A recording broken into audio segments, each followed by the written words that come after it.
मित्रों,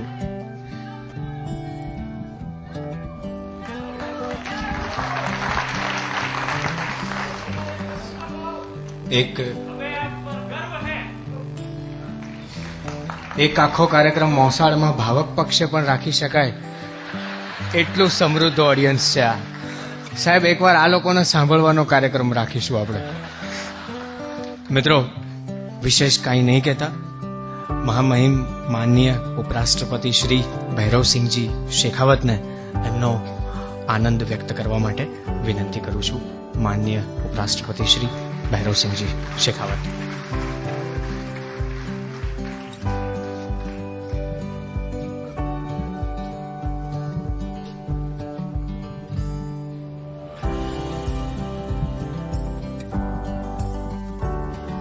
गुजरात के माननीय मुख्यमंत्री श्री नरेंद्र मोदी जी, सांसद Shri Digvijay Singh ji, image book culture trust के अध्यक्ष श्री नवीन भाई दवे, श्री सुरेश भाई दलाल जी, श्री गोपाल दवे जी, उपस्थित सज्जनों व देवियों, मैं सबसे पहले तो आपसे प्रार्थना करना चाहूंगा कि मैं श्री नरेंद्र मोदी की लिखित कविता के जाल में फंस गया. मुझे उससे मुक्ति चाहिए. जिसे मैं नरेंद्र भाई ने मुझे इस पुस्तक का विमोचन करने के लिए बात की तो मैं समझ रहा था कि मेरे से मजाक कर रहे हैं. मैंने इनकी बात पर विश्वास नहीं किया कि कविता लिखी है, और यह भी विश्वास नहीं था कि कविता लिख सकते हैं. लेकिन इस पुस्तक जब मेरे हाथ में आई तो उसको पढ़ने के लिए और समझने के लिए कई बार प्रयत्न किया, लेकिन नरेंद्र भाई से मैं क्षमा चाहता हूं और आप लोगों से भी कि मैं उसको उस समय नहीं समझ पाया. लेकिन आज के इस कार्यक्रम में आने के पश्चात इस कविता को मैं समझा हूं, और मुझे इस बात की प्रसन्नता है कि कविता को जिस रूप में रखा गया है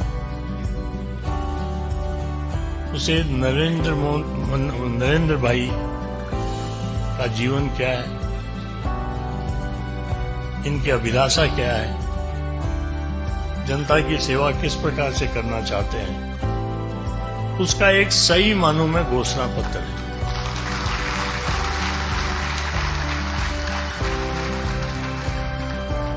इस घोषणा पत्र को कविता के रूप में मैं पढ़ता रहता तो समझ में नहीं आता,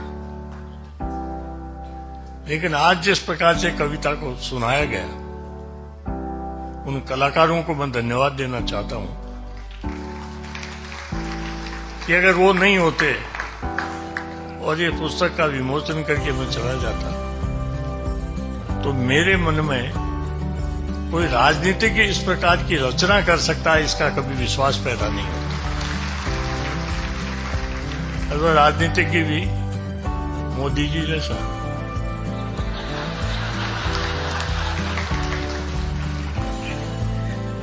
लेकिन मुझे इस बात की खुशी है कि उन्होंने अपनी भावनाएं व्यक्त कर राजनीति के प्रति विश्वास पैदा किया है.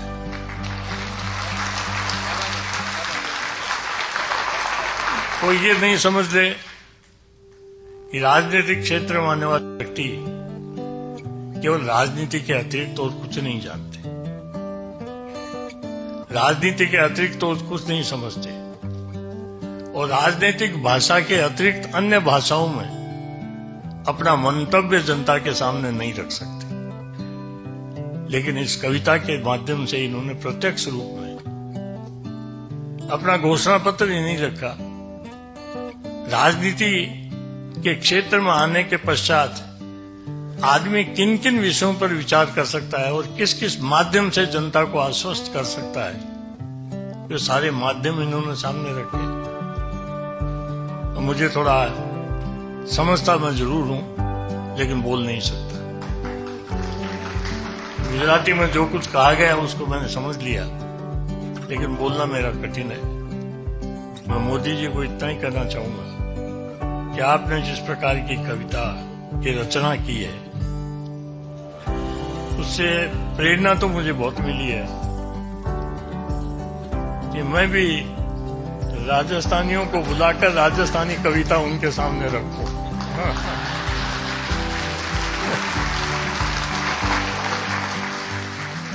लिख सकता हूं कविता, और लिखने के बाद में मैं चाहूंगा कि ऐसा मौका मुझे भी मिले कि पुस्तक मैं लिखूं और विमोचन उसका आप करें।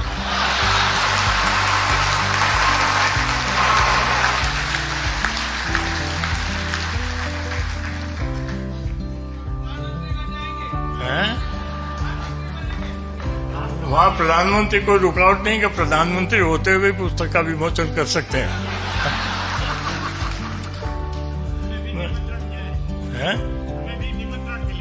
मैं निमंत्रण तो आपके बिना निमंत्रण नहीं दूंगा, तो हाल में कौन आएगा। मुझे इस बात की खुशी है कि आज इस कविता में जो कोमलता है, मन की कोमलता, वह काफी दृष्टिगोचर होती है। मुझे क्षमा करेंगे मोदी जी, इनके स्वभाव को देखकर मैं इतनी कोमलता इनसे अपेक्षा नहीं करता था।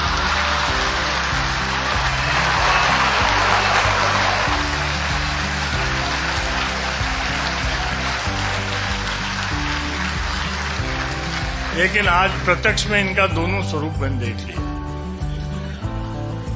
कितने कोमल हैं, कितने कठोर हैं। कोमलता पर तो इन्होंने कविता का रचना कर दी, अब कि मैं चाहूंगा कठोरता पर भी आप निवृत्त की रचना करें। दोनों में सामंजस्य कैसे हो सकता है, उसका फिर हम विचार करेंगे। मुझे खुशी है कि आज आप सब लोगों ने यहाँ आकर इस कार्यक्रम को बहुत ही अच्छा रंग दिया। इस कार्यक्रम के कारण से एक साहित्य के प्रति आपकी भावना जागृत हुई है। मैं विश्वास करता हूं कि भावना इसी प्रकार की बनी रहेगी।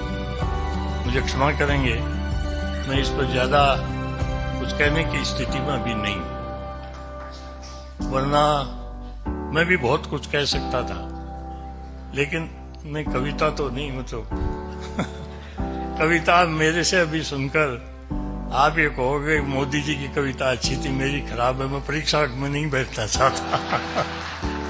ये मोदी जी को मैं मौका नहीं दूंगा, लेकिन कभी दे दूंगा।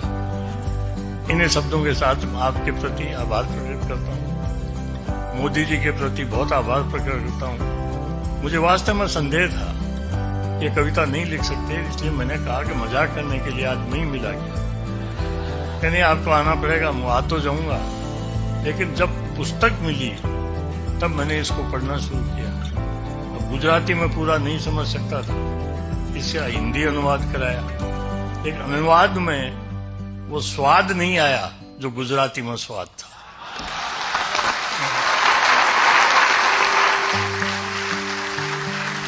कविता का स्वरूप जिस भाषा में और जिस मन से लिखा गया है, उसी प्रकार से प्रकटीकरण होगा तो कविता के प्रति लोगों की रुचि पैदा होगी। कविता का भाव क्या है, इसके प्रति आस्था प्रकट होगी। कविता किन स्थितियों में लिखी गई है, उसकी पूर्ण जानकारी होगी, और लिखने वाले का मन क्या है, वो मन बिल्कुल स्पष्ट रूप से प्रकट होकर सामने आ जाएगा। मोदी जी, आज आपने अपना मन प्रकट कर दिया, इसके लिए मैं धन्यवाद देना चाहता हूँ, और आप लोगों को भी धन्यवाद देना चाहता हूँ कि आपने सबने जिस रूप में इस कविता को सुना है, उसको समझा है, और समझकर जिस प्रकार का आपने प्रतिक्रिया व्यक्त की है, मैं उसके लिए आप सबको धन्यवाद देता हूँ। बहुत बहुत धन्यवाद।